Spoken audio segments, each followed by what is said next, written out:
से बचना। कौन?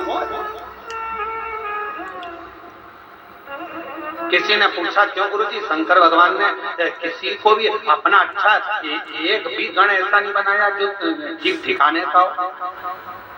शंकर जी के गणों को देखो, एक भी ठिकाने का है? अरे बोलो तो जम के नहीं। शिव जी ने भगवान नारायण के पास जाकर देखो तो जय विजय पार्षद है, ब्रह्मा जी के पास जाकर देखो तो उनके ये पार्षद हैं, अब इंद्र के पास जाकर देखो अप्सरा और गंधर्व बैठे हुए हैं। शंकर जी के पास में एक भी ठिकाने का गण नहीं है, एक ही।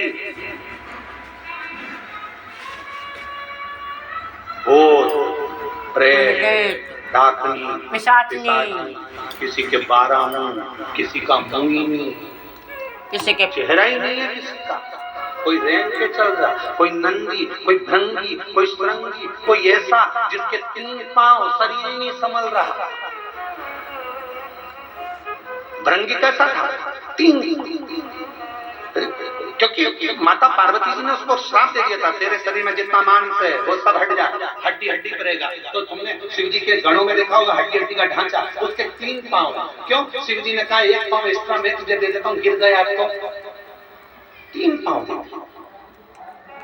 और वो भृंगी 3 पांव पे खड़ा। तो किसी ने एक बार इंद्र ने देख लिया उस भृंगी को, और भृंगी को देखकर शंकर जी पे इंद्र हंसने लगे। इंद्र हंसते हंसते बोले, कहने लगे गजब का काम है, इतने बड़े देव अधिदेव महादेव, अगर किसी से युद्ध हो जाए तो लड़ाई करने के लिए इन 3 पांव वालों को भेजेंगे? मालूम पड़े हड्डी का ढांचा कहीं पे भी गिर जाए। फिर आया समय जब इंद्र का असुरों से युद्ध प्रारंभ हुआ, शिव जी उस युद्ध में नहीं पहुंचे। शंकर भगवान ने देखा सारे देवता हार गए। तब आखिरी में शंकर जी ने कहा कि भृंगी तू जा, और इंद्र के पास में जब असुरों के युद्ध के लिए भृंगी को भेजा तो इंद्र की पत्नी ने पूछा शंकर जी नहीं आए युद्ध लड़ने? नहीं, ये भृंगी आया। हाँ, इसके 3 पांव है, हाँ हड्डी का ढांचा है, हाँ कमजोर है, ये तो बहुत कोई भी मार के गिरा देगा, फूंक मार देगा तो गिर जाएगा, ऐसा भृंगी है।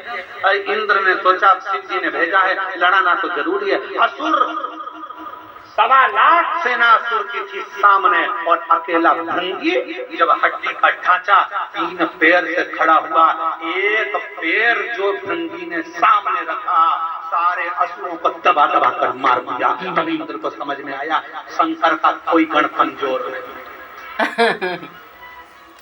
तब समझ में आया कि शिव का कोई गण कमजोर नहीं है। इसलिए निवेदन करते हैं शंकर के भक्त को कभी कमजोर मत समझना।